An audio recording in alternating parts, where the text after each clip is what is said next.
विजयाचं श्रेय प्रथम मी नांदेडच्या मतदारांना देतो, ज्यांनी आमच्यावर विश्वास व्यक्त पुनश्च केला आणि भाजपच्या हातामध्ये पहिल्यांदा ही महानगरपालिका सोपवली, त्याबद्दल नांदेडच्या जनतेचे लाख लाख आभार। त्याचबरोबर या देशाचं नेतृत्व करणारे यशस्वी पंतप्रधान नरेंद्र मोदी साहेब, राज्याचे मुख्यमंत्री देवाभाऊ अर्थात देवेंद्र फडणवीसजी यांच्याबद्दल विश्वास व्यक्त केलेला आहे लोकांनी। जरूर आमच्यावर विश्वास व्यक्त करत असताना माझे असंख्य कार्यकर्ते हे सुद्धा विजयासाठी तेवढेच इन्व्हॉल्व होते की त्यांनी मेहनत खूप घेतली, म्हणून त्यांचे मी आभार मानतो। साहेब, युतीसाठी तुम्ही शिवसेनेला 8 ते 10 जागा देऊ केल्या होत्या, पण त्यांनी युती केली नाही आणि आता तितक्या तुम्ही देऊ केल्या, कितक्या जागा आल्या? फक्त 4 आल्या। काय म्हणताय? तुम्ही जितक्या जागा देणार होता तितक्याच जागा आलेल्या आहेत, तितक्या जागा आल्या नाहीत म्हणून, त्यापेक्षा निम्मे आल्या, पण त्यांनी युती आम्ही तर त्यांना सांगितलं होतं, ज्यावेळेस त्यांची चर्चा आमच्याशी सुरू होती त्यावेळेस DP सावंत होते, राजूरकर होते, आमचे चैतन्य बापू होते, आम्ही त्यांना सांगितलं होतं की मी 8 ते 10 जागा तुम्हाला निश्चित देऊ। ते करत असताना बरीच कसरत होती, परंतु आमच्या कार्यकर्त्यांना थोडंसं बाजूला सारून सुद्धा आम्ही द्यायला तयार होतो, पण त्यांनी आमचं ऐकलं नाही दुर्दैवाने। ठीक आहे, परंतु आपण पाहिलं युती झाली असती तर कदाचित त्यांनाही त्रास झाला नसता। युती न होण्यामागे कुणाचं काय हेतू होता? मला सांगणं कठीण आहे, त्यांचा अंतर्गत प्रश्न आहे, परंतु आम्ही स्पष्ट आमची भूमिका होती, आम्ही त्यांना सोबत घ्यायची तयारी होती। कल्याणकरांचं म्हणणं असं होतं की मी 4.5 कोटी रुपये खर्च केले आणि फक्त त्याच्यात 3 जागा आल्या, म्हणजे 1.25 कोटीला एक जागा पडली। काम करणं कशासाठी? निधी खर्च केला ते निधी म्हणजे इलेक्शनसाठी खर्च केलाय? नाही, त्यांचं म्हणणं असं होतं की मी निधी खूप खर्च केला, विकास कामं केली, त्यामुळे मी स्वतः माझ्या खूप जागा असं आहे की आम्ही सुद्धा या जिल्ह्याचं आज नाही, गेल्या 40 वर्षापासून या जिल्ह्याचं नेतृत्व करतो, राज्याचं मी नेतृत्व केलेलं आहे, जिल्ह्यातले सुद्धा विकासाच्या कामाला आम्ही लोकांनी काम केलेलं आहे।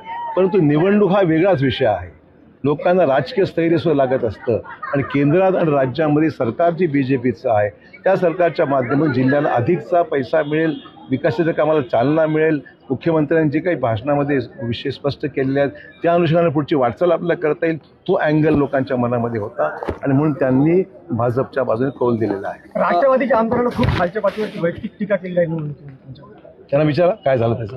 राष्ट्रवादी आणि काँग्रेस 10 वर थांबली, शिवसेनेला 4 जागा भेटल्या आणि NCPला फक्त 2, म्हणजे तुमच्यासोबत तुमच्या विरोधात लढले कोण मग? त्यांनाच विचारा, मलाच माहीत नाही।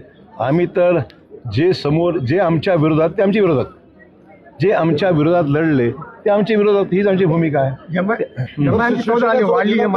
ठीक असं आहे, काँग्रेसची स्पेस कोणीतरी घेणारच होतं, काँग्रेसच्या बद्दल ज्या लोकांना अपेक्षा होती काँग्रेस काय परफॉर्म करेल, हे लोकांना कळलं की काँग्रेस आता विरोधी पक्ष म्हणून सुद्धा ताकदीने उतरू शकत नाही।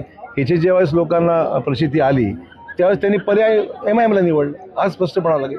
ज्या शिवसेनेनं आणि राष्ट्रवादीनं महापौर पदावर दावा केला होता त्यांना केवळ 4 आणि 1 जागा मिळालेली, राष्ट्रवादीला केवळ, हे कसं पाहतात? नाही, असं आहे की दावा करणं सोपं आहे, पण दावा करण्यात आपण विसरतो की तेवढं संख्याबळ आपल्याकडे आलं पाहिजे। आज आम्ही कधीही दावा कुठलाही अगोदर केलेला नाही, पण आज आमचं बहुमत असल्यामुळे निश्चित आमचा दावा राहणार आहे, कारण महापौर आमचाच झाला पाहिजे हीच आमची भूमिका आहे आणि त्यासाठी आमच्याकडे संख्याबळ आहे। आज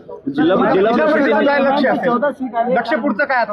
MIM ची 14 सीट आले सर नांदेडमध्ये, 2012 मध्ये आले होते, 17 मध्ये संपली होती MIM, आता पुन्हा 14 सीट नांदेडमध्ये आले। असं आहे, मी तुम्हाला मगाशी स्पष्ट केलं की माइनॉरिटीज़ को ये भरोसा नहीं है कि कांग्रेस उनको समर्थन देकर उनका कुछ काम कर सकती है, ऐसा भरोसा लोगों को नहीं रहा, इसीलिए ने जो कांग्रेस की स्पेस थी वो MIM ने ले ली और जो लगा था कि राष्ट्रवादी लेगी स्पेस, वो कुछ हुआ नहीं, राष्ट्रवादी को वोट नहीं मिले, वरना एक ही जगह जो आती है बड़ी मुश्किल से वो भी नहीं आती थी, तो लोगों को जो स्पेस दिखी उन्होंने पसंद किया MIM को।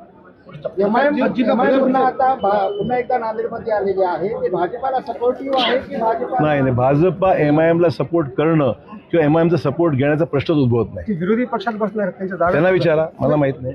जिल्हा परिषदमध्ये काय परिस्थिती? जिल्हा परिषद नक्कीच आम्ही पूर्ण ताकदीने लढवू आणि जिल्हा परिषद भाजपच्या ताब्यात येईल याकरता पूर्ण ताकदीने आमचे नेते कार्यकर्ते सर्व कामाला लागतील। 2 आघाड्या थांबल्या होत्या, 18 मध्ये 7 मध्ये, दोन्ही पडल्या, शहर विकास आघाडी आणि महात्मा।